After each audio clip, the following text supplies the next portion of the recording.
Hey there, Raiders! Happy World Read Aloud Day. Today we join millions of readers and writers in over 170 countries, and we celebrate the freedom to read and write. And today we have a very special treat. Today, my Raiders, have the ultimate pleasure of having sharing a little bit of time with Mr. Matthew Faulkner. Mr. Faulkner is an award-winning author and illustrator. I think this is the first author that we have today that illustrates his books also.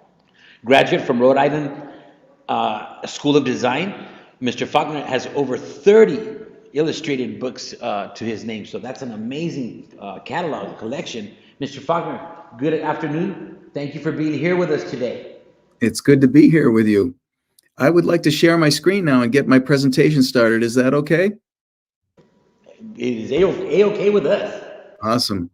It's so good to be here with you. Thank you for inviting me. Okay, now I want to share my screen. There we go. Got to press a couple of buttons here. Window. That. Done. Aha. Okay. So now you all can see my screen. Tell me if you can see it, okay? Just shout out. We sure can. We can see you. Okay, great.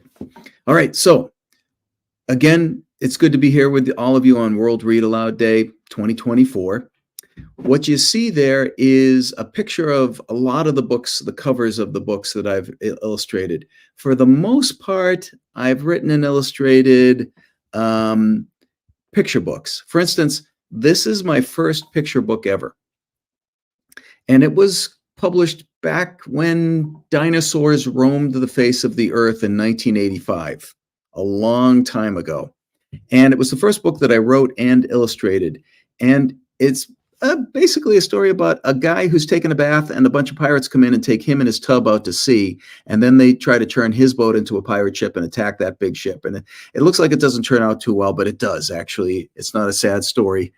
Now, I want you to see, this is another book that I did. It's another picture book. And I did this about 5-6 years later, 1991. And it's called The Moon Clock. And this is another picture book for like 7-year-olds. And you can see that it's in black and white here, but it was actually in color when it was printed.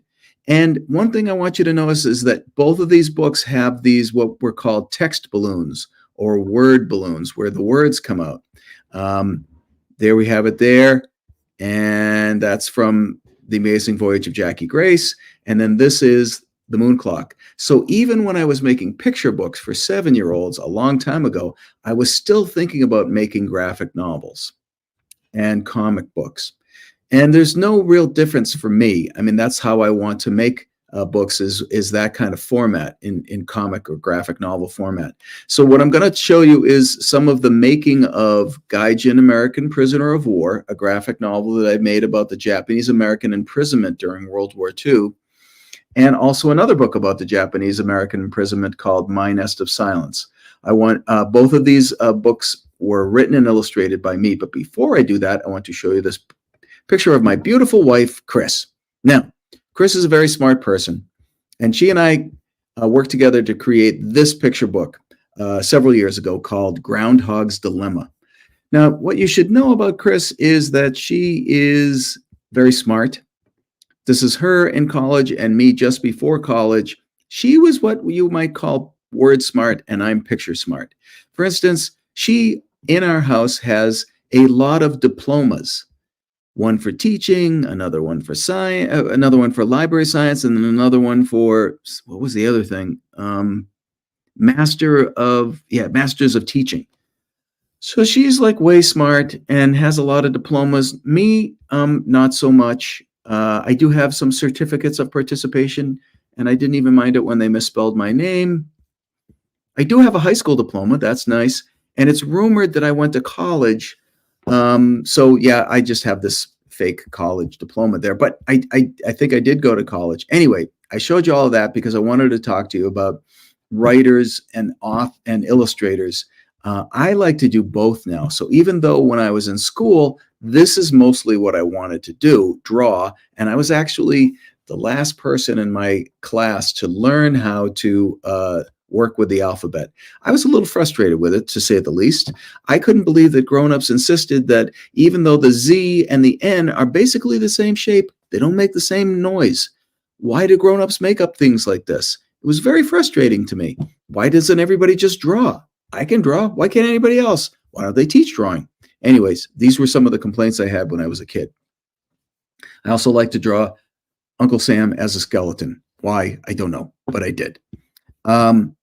Anyways, back to Groundhog's Dilemma, right? That book?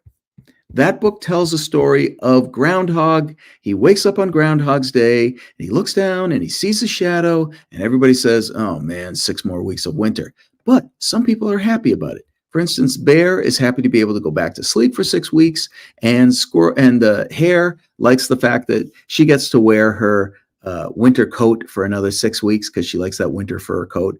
But however, the squirrel is not very happy because he's got to be stuck in the nest with 3 kits for another 6 weeks, and it's driving him crazy. And then, of course, the sparrow, who loves to play baseball, can't believe that she has to wait another 6 weeks for baseball.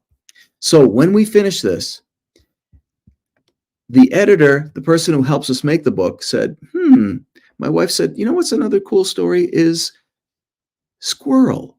What if we made a story about squirrel? So the editor said, yeah, it's a good idea. Why don't you guys come up with a story, and Matt can make sketches. So I did.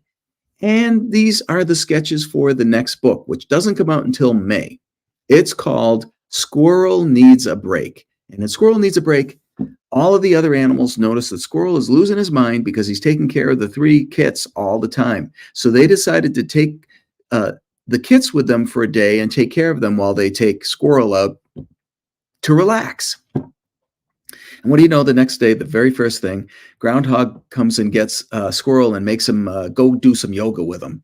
And meanwhile, the rabbit is trying to teach the squirrel little kits how to make pancakes.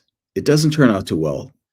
They're a little rambunctious and smash eggs on each other's heads and make a big mess with the pancake batter, and then also get maple syrup all over everything. Luckily, Hare is able to go with Squirrel after that to relax at a spa where they get their fingernails polished, and they also eat and they drink cucumber water. Why, I don't know, but that's what they drink.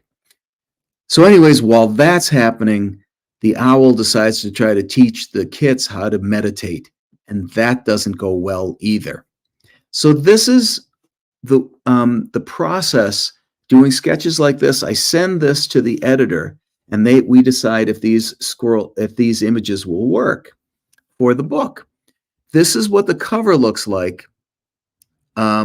before it turns into the final rendition. This isn't quite finished, I don't think, but this is closer to what the final book will look like in May. Okay, enough about Squirrel Needs a Break. We need to talk about me and how adorable I was as a child. Is this not the cutest picture of a kid you ever saw in your life? Look at me. I'm adorable. Unfortunately, my sisters were very jealous, and they used to torture me. Here you can see them torturing me. They're not being nice. In fact, one of the things they used to do is dress me up as a ballerina. This is very hurtful to me, so I hope nobody's laughing, but I'm just kidding. You can go ahead and laugh because it looks ridiculous. Luckily, years passed, and I was in a library once, and it was an odd thing for me to be in a library because I didn't like to read. And a librarian was there, and the librarian said, you know, Matt, you're a very imaginative kid. You might like to read this book called The Hobbit. And I was like, look, honestly, I just would really rather watch TV. Do you have any TVs around here, with like cartoons on them? And the librarian said, no, just read this book. Sit down there. So I did. I grabbed this book and I loved it. And I was amazed because then I also wanted to start to draw the characters that were in the book. So I did. And this is one of the characters from The Hobbit. It's called Thorin Oakenshield. Anyway, years go by. I'm out of college. And somebody notices this some of my drawings, and they say, Matt, there's this company that does this stuff called Dungeons and Dragons. They might like your drawings to put your drawings in, one of their monster manuals. And I was like, okay, I'll check it out. So I sent this drawing into them, and they said, we love it. Here, put some color on it. We'll put it in our book, and then we'll give you some money. So I was like, I like money. Okay. So I put color on it. I sent it to them. They put it in their monster manual. And then 2 weeks later, they sent me a check for $1,000. Now, I'm pretty sure that there's got to be a couple of people out there in the library who wouldn't mind having a job like this. So if you do, keep your eyes and ears open, because I'm going to show you what you have to do this job. This is the kind of house that you own if you become an author and illustrator. Just saying. This is our house. It's like back in the autumn up in Michigan, up here. The leaves turn orange and red. And one day after we'd moved in, I realized our house was too small for me to have an office inside. So where would I do my work? And my father-in-law showed up, Papa Joe, and he said, you know what, Matt, you have enough space in the back of the studio there to make an office. Why don't you do that? And I was like, well, I don't know how to do that. And he said, I do. And then he proceeded to put a big hole in the back of my garage. And I was like, what are you doing? And then he made me get in the car with him. And we had to go to the hardware store and buy a bunch of wood and walls and a ceiling. And we put all of those up. Then we put the lights in, the electric. And then we put in all of the shelves and the filing stuff. And then my wife, who's a librarian, was like, I like to put books on shelves. Can I help? And I was like, yeah, sure. Come on in here. So we put those up. And then this is what my studio ended up looking like. Not bad, huh? Okay, let's move on to making a book. So this is a book that I made called Gaijin, American Prisoner of War. Let me tell you a little story. Gaijin, American Prisoner of War is about the Japanese-American imprisonment during World War II. And if you've never heard about it, this is what happened. In 1941, the Japanese Imperial Navy and Air Force attacked a place called Pearl Harbor in Hawaii, and they killed 2,000 Americans. It was a surprise attack, and Americans were very angry about this, and they decided to declare war on Japan, and they did. But they also decided that they were very angry at Japanese Americans. And so if this was your Japanese American family in California in 1941, not long after the bombing of Pearl Harbor, the FBI and the police showed up and arrested Japanese American men for no other reason than because they were Japanese American and they didn't trust them. And so if this was your family now, this is what it looked like. Your older brother and your dad are in prison. Not long after, the FBI came again and took everything out of people's homes that looked like it might have come from Japan. Calendars, family photos, postcards. And this is a radio from back in 1941. They took all Japanese American people's radios because they thought Japanese Americans were spies and that they were going to try to tell secrets about America to Japan. So they took all their radios. And then they took everything that could be used as a weapon, including things like this little baseball bat, Little League baseball bat. And then they took all the Japanese Americans on the West Coast of America and they put them in prison camps. This is one of the prison camps. It used to be a horse racing track. And they put families in these horse stalls that used to hold horses. These horse stalls, even though they painted them white, still smelled of horse manure and urine. It was a horrible experience. While they were being held there, the United States also built bigger prison camps for Japanese Americans. One of them was called Manzanar in Western California. This is one of the prison camps. It was very, very hot there during the summer and very cold during the winter. Now, one of the things is when I show these pictures to kids about making the book, this is some of the reference photos that I used. Kids always ask, why is everybody smiling if they're in prison camp? And the reason is because in Japanese American culture, there's a phrase called shigata ga nai, which means nothing can be done about it. Or it can also mean when life gives you lemons, make lemonade. But what it also means is when people are being abusive to you, don't let them see how much they've hurt you. Smile. And that's why these people are smiling. I don't think it's because they're happy. It's because they don't want people to know just how horrible it is that they're being put in prison just because of their race. Now, if you want to make a graphic novel, this is what a graphic novel manuscript looks like. It looks like the script for a movie. It just has action and location descriptions and what do they call it? Dialogue. The words people are saying to each other. So in this story, there's Adeline is one of the heroes, and her son Koji is the other hero. And so when I read a story like this, I start to try to picture, what do these people look like? What does Adeline look like? And I'll start to make some sketches. But very early on, I realized I need to have some people sit down and pose for me. And so I asked my wife, Chris, to be one of these models. She became Adeline. And I also found these pictures of some Japanese American boys from another book I had done in the area where I live. And so I used them as the boys in the sketches for the young men in the camps. This is Koji right here. He's half Japanese American, half white. And these boys are all Japanese American. At first, they don't treat him very well, and then they become somewhat friendly with him.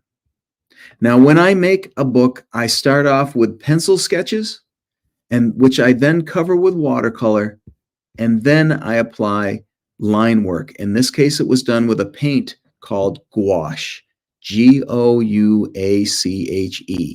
So again, it's pencil, then pencil and watercolor, and then gouache. Now, some people ask me, Matt, why did you make this book? You're not Japanese American. What difference does it make to you? And the reason, two reasons, really. One of them is because this is an American issue, and we're all Americans, and this is an American story. Therefore, it's important to me that when Americans decide to become so frightened that it's okay for them to forget the rights of other Americans, we better tell that story. And that's what happened during World War II. Because mostly white Americans were frightened of Japanese Americans, they decided it was okay to put all of them, babies, pregnant moms, dads, older people, sick people, orphans. It was okay to put them in prison camps, and it wasn't. Now, this is a corner of a letter that my mom received from my Aunt Adeline Nishimura. That's the other reason why I wanted to make this book, because my Aunt Adeline married a Japanese man, and she and her daughter Mary and Mary's children were put into Manzanar because Mary was half Japanese. We lost touch with our cousins, our Adeline cousins, many, many years before. And after 30 years, while I was making the book, I decided to look for them and see if I could find them. I was living in San Francisco at the time, and letter came from Los Angeles. That's what LA means, right? So I looked for them and I found them. And they decided to have a big party because two sides of the family hadn't talked in decades. And so my son Gabriel and I traveled down from San Francisco, and these are my Adeline cousins. Never seen them before. This is Jimmy right here. He was a baby born in Manzanar. That's me in the middle. Now, this is my son, Gabriel. This is what happens to your children when they move to San Francisco, by the way. They end up looking like this, which is okay, but just so you know, to all the grown-ups. This is my cousin, Jimmy. They loved him. Oops. Hold on a sec. They had a great big party for us, lots of great food, and we met all of our cousins, including little Tito, who loved Gabe's sunglasses, so Gabe let him wear them for a while. On the way down, we decided to find Manzanar, where the camp used to be. And this is what is left of Manzanar. They rebuilt one of the Manzanar guard posts. And this is one of the, I'm sorry, guard towers. And this is a guard post that's still standing. It's one of the few buildings that's still standing. But this is how big Manzanar was. This is a model of it. 12,000 people were taken from their homes and made to live in the desert for anywhere from 1 to 4 years, or 3 years, 1 to 3 years, just because they were Japanese American. This is what Manzanar looked like when my son Gabriel and I were there. Very hot. And it's a desert. But after 6 months, or very few months, when the Japanese Americans had been there in 1942, they found water, irrigated the whole area, and turned it into a garden. And a place that actually grew lots of food. So to go from this to this, and this is pretty amazing for people who were imprisoned. This is my Aunt Adeline. It's the only picture I have of her in Japan. My great Aunt Adeline. That's her right there on the day that she marries Ishiro. That's her husband. We think that that's Ishiro's mom. And maybe that's Ishiro's sister. And we don't know who these kids are. We also think that's Ishiro's dad. And we don't know who this guy is. But one time I showed her this picture at a school and a kid yelled out, "That's their lawyer." So maybe it is. I don't know. Okay, so I need to check in. How are we doing right now? Can I keep on going? Because I have a few more pictures to show. Yes, We have yes. about 8 more minutes. Oh, Yes, but that's okay. What's up? yes, we're good. Okay. All right, so I'll keep going. This is a book that I just came out. It's called My Nest of Silence. Well, not just came out. It came out at the end of 2002, October 2002. And it tells the story. Again, it's another Japanese American story. There's a guard tower. This is Mari. This is her sketchbook. She is an artist, and her brother, Mac, joins the army without telling her at the end of World War II, or near the end. And she's very unhappy about it because she's frightened for him. She doesn't want him to get hurt. And he's going to get sent over to Europe to fight against the German Nazis. And she's scared, but she's also, like I said, angry. And she decides for the duration of him being in the army, she will not speak. She gives up talking. And if you've ever done anything like that, tried not to talk for a while, it is not easy, but she does it. Now, what I'm going to show you now is this is a drawing, a finished drawing that I did on an iPad with a program called Procreate. And if you like to do digital work, Procreate is a great application to use. It's just wonderful. So one of the great things about Procreate is that it can record every stroke of your iPen while you're drawing. And it did. So now I'm going to show you this first drawing is Mac. He's in the army. He's with his friend Harry, and they're lost in France, and they're trying to find their way to the front line so that they can help. He's a medic now, and they're going to help people get people from the front line back to the hospitals. So this is now going from this simple drawing, and I want you to notice too that it goes from this brown kind of color for the line work to black and white. We decided about halfway through to go from brown to black and white. So here we go.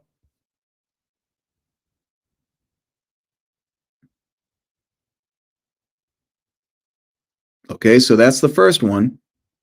That's the first drawing where Mac is lost and he and his friend now find out where they need to go. They need to go to this church that's become a hospital. And so that's what this drawing is. They've just arrived at this church that's now a hospital. And notice again the brown that turns into black and white. Now, once they've spent a night there, they get attached to this unit of soldiers who are going to march out to the front line. They're driving in their Jeep and the other soldiers are marching. And so that's what's happening here. They're following these soldiers who are going to show them how to get to the front line. And they get attacked by a German mortar infantry unit. And you can see that on the front of Mac's Jeep are these two, not cots, what are they? Anyways, they use them to carry people who have been wounded. And Once they start to go up the hill, the mountain actually, where the front line is, Mac and his friend Harry, the two medics, get attacked again by the Germans. So that's what those pages look like. Now, lastly, designing and rendering a cover can be kind of a tricky job. This is one of the sketches that I sent to the editor, the publisher's editor at the company that published my book. And I said, well, I want to make Mari and Mac kind of like they're giants looming over the prison camp. And they said, man, they don't like that. So I said, okay, I'll put Mari on a hill above the prison camp. And they said, well, we don't like that either. So I was like, oh, man. All right, fine. You know what I'll do? I'll just put Mari with a hat on and Mac with his helmet on the back cover, and we'll cover Mari's mouth to show that she's not going to talk. And so that's how I did that. And they hated that. But I didn't. I liked it. So they said, don't do that again, but I did anyways. And this time I put a bird on her head. But they said, that's even worse. Don't do that anymore. And I said, but I still like it. So I put more birds in it. And they were like, we told you, we don't like this. Don't do that anymore. So I stopped. And I did a different drawing, this time putting Mari standing, holding her sketchbook in front of a tower with the camp behind her and the mountains too. But I also had to put the birds in there. And I put Mac driving the Jeep heading down from the mountain with a wounded soldier. And they said, I don't know if we like Mari the way she is. Think about how you could put her on there different. So I did it again, and I put Mari with the bird on her hat again. And they said, we told you not to put that in there. And I said, okay, fine. So I did this. I put the tower a little smaller, and I put Mari facing the reader, and I put the birds in there again. And they liked this, and they said, go ahead and paint it. Make a final piece of art. But also take this frame off of there. We don't like that. So I said, fine. This is this is the recording of all of the pen strokes of making the cover of My Nest of Silence. So here we go.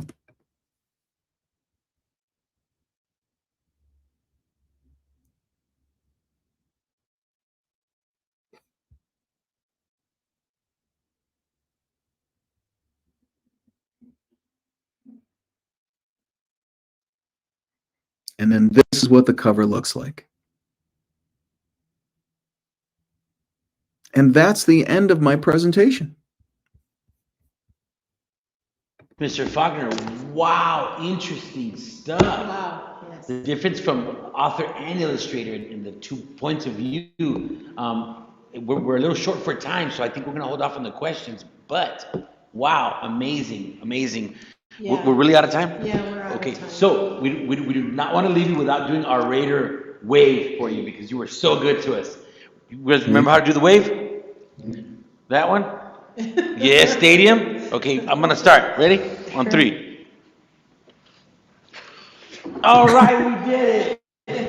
Mr. Faulkner, thank you so much. Thank you. Thank So you. interesting, so great. Wow. Thank you. My best to all of you. And I hope that you can, all the authors and the illustrators out there, get busy, because I want you guys making books too. Yes. Yes. Yes. Yes, you have inspired a lot of students. Thank you so much. Good. Thank you. Bye-bye.